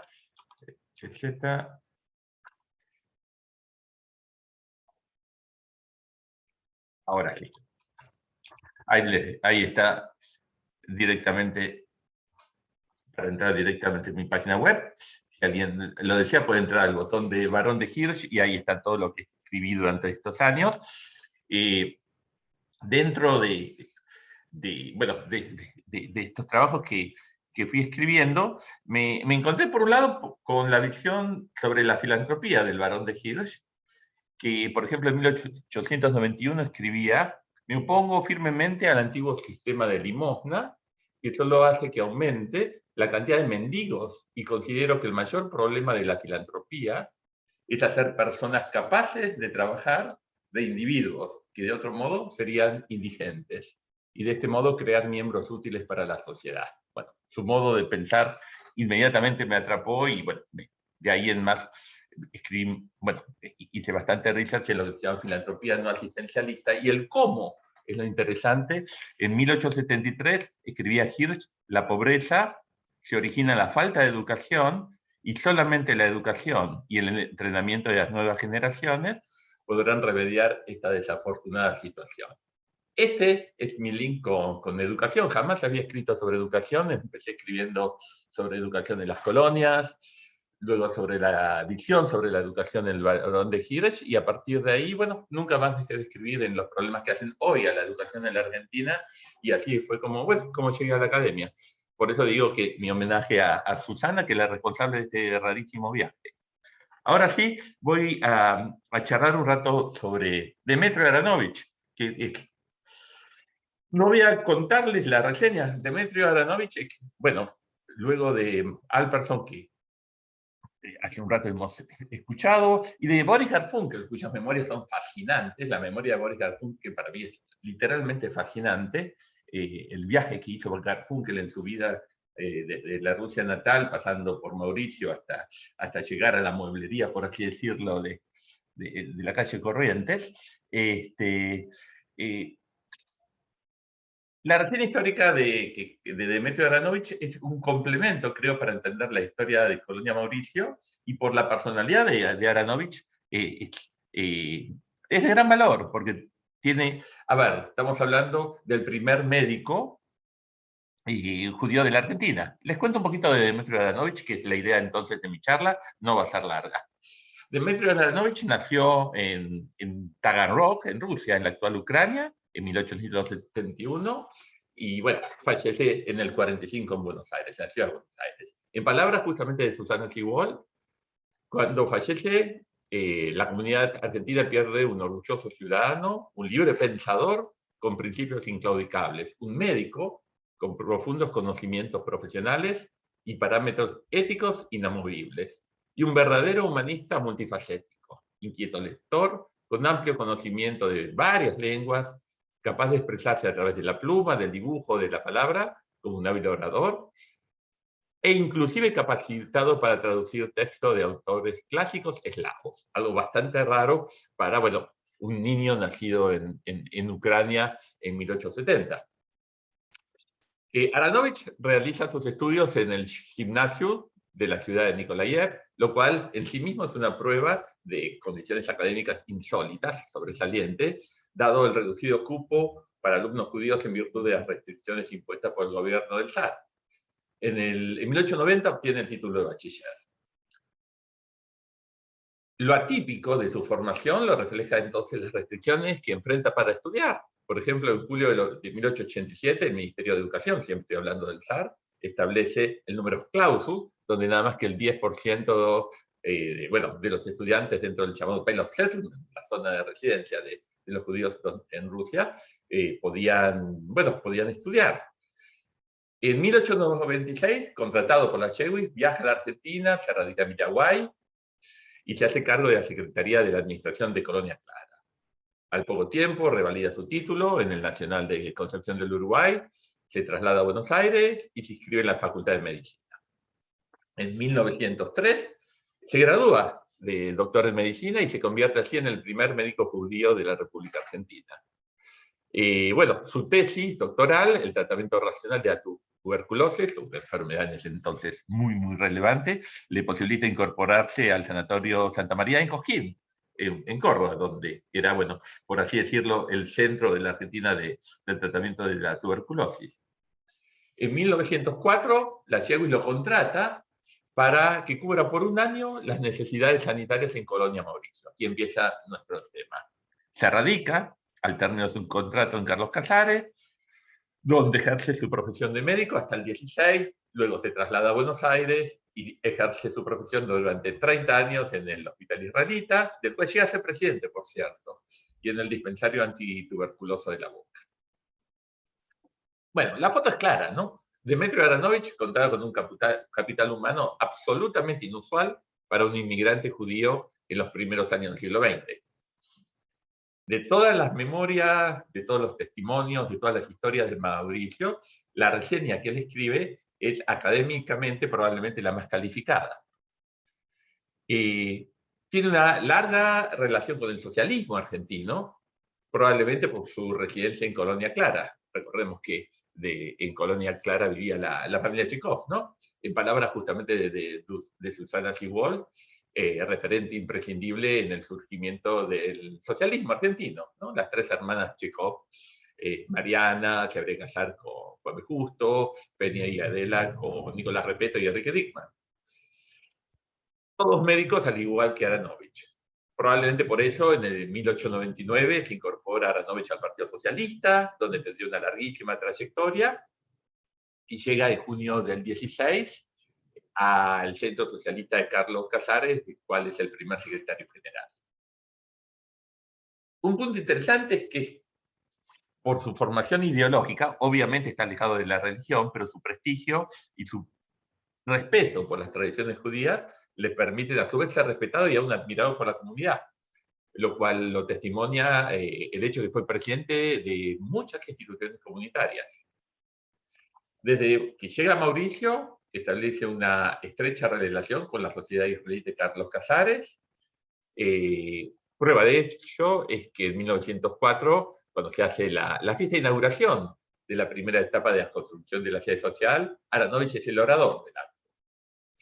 Un año después es elegido presidente de la sociedad y va a ser reelegido en 10 oportunidades consecutivas, hasta que parte hacia Buenos Aires.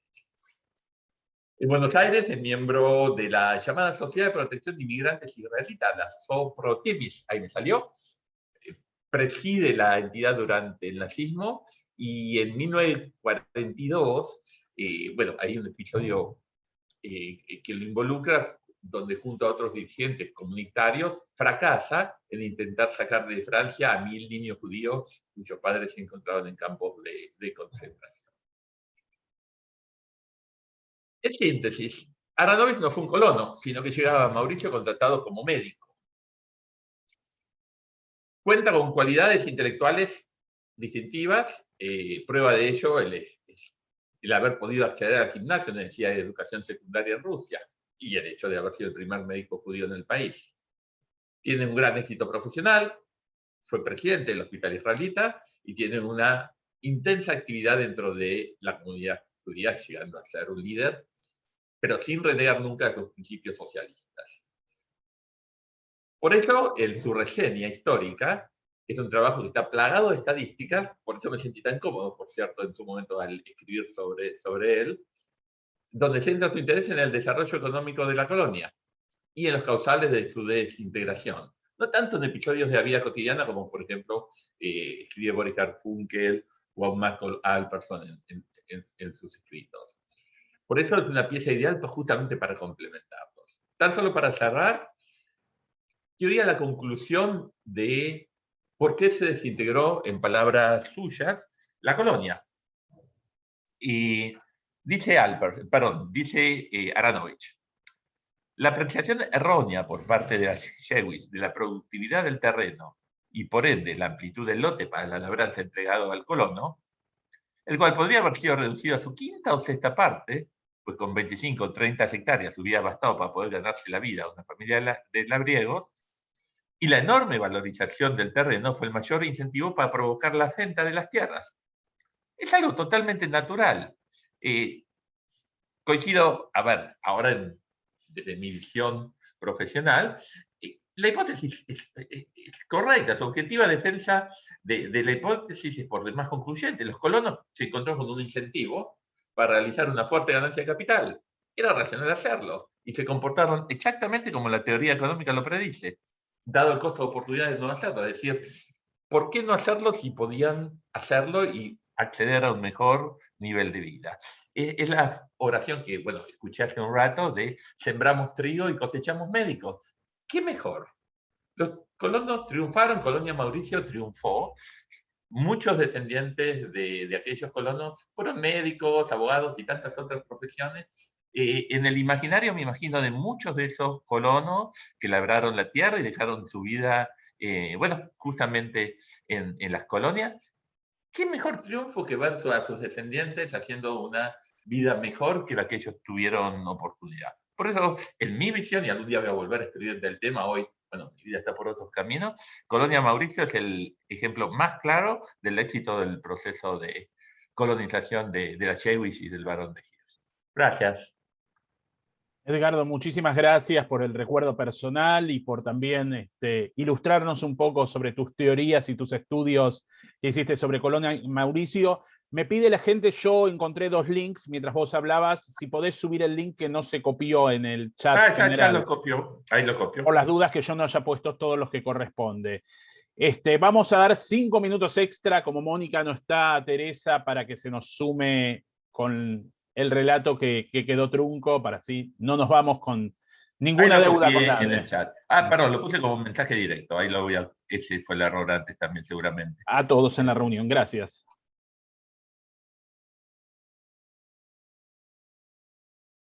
Teresa, acordate de desmutearte.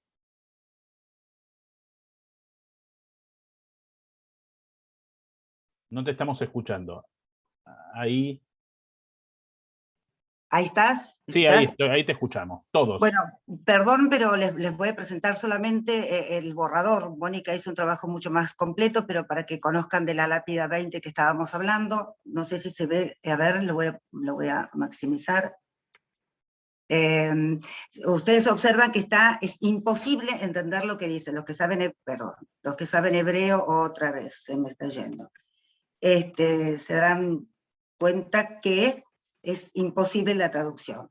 Estuvimos, ya hablamos, sí, 5 años tratando de encontrar en la punta, hasta que un día yo me acuerdo estar en la ruta y Mónica manda un mensaje diciendo, encontré cómo traducir esto. Bueno, estábamos un cuento de cómo nos habíamos encontrado, que no importaba la hora, no importaba nada, el desarrollo de los valores, lo que significó todo este encuentro con nosotros. Disculpen la desprolijidad porque es borrador. Y bueno, llegamos a la punta donde encuentra Mónica Shalom las iniciales que se corresponden con lo que es en el párrafo 2 y 3. El que se conduce con integridad y obra con justicia, habla la verdad en su corazón. El que no calumnia con su lengua, no hace el mal a sus semejantes, ni ofende a su prójimo.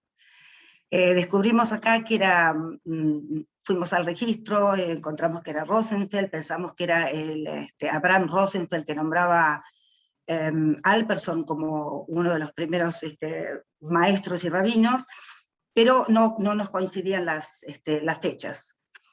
Entonces, bueno, aquí está la repetición del Salmo del Rey David.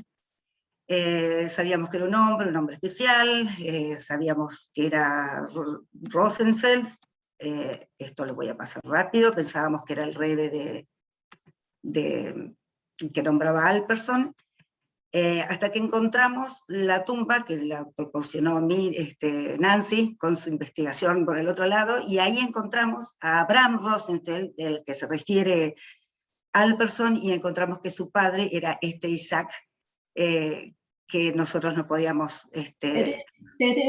Sí. Dos cositas, se sumó Mónica y... me voy. Acá, por favor, agradecer especialmente a Gabriel Schwartz, que está dentro de los participantes, que fue el que encontró esto. Listo, la dejo. Me fui y la dejo a Mónica. ¿Dónde está Moni? Moni. Mónica, ahí te podés desmutear. Y está conectando el sonido, no sé si va a poder conectarse, si no, no te vayas, así terminan la historia.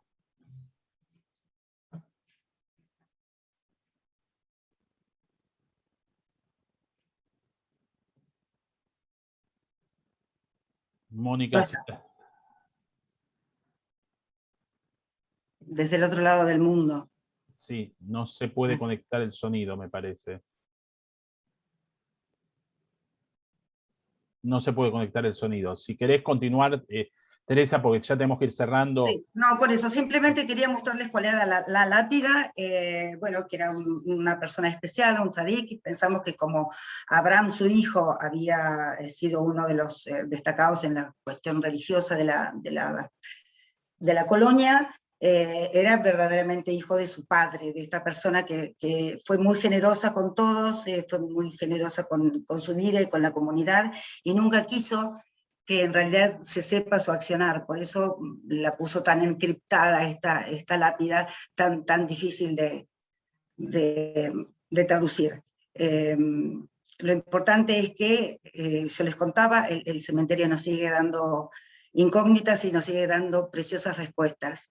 y realmente el pasado de este Sadik que nos aparece reuniéndonos otra vez y haciendo que lleguemos acá, a esta instancia que estamos ahora, es algo que debemos agradecer de corazón y a este cementerio histórico de Colonia Mauricio. Nada más.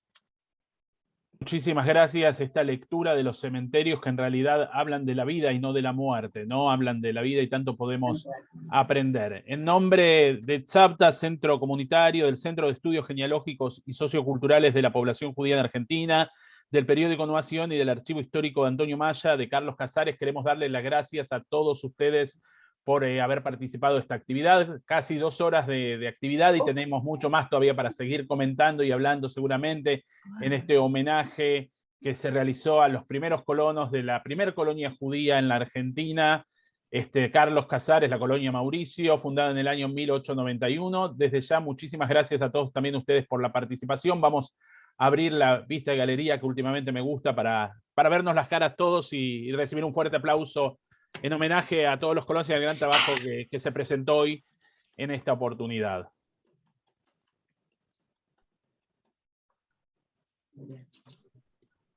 Muchísimas gracias y nos vemos en próximas actividades. Y bueno, después de que pase la pandemia, a visitar Carlos Casares. Nos juntamos y visitamos, vamos todos de visita. Buenas noches, Shavuot Tov, buena semana para todos.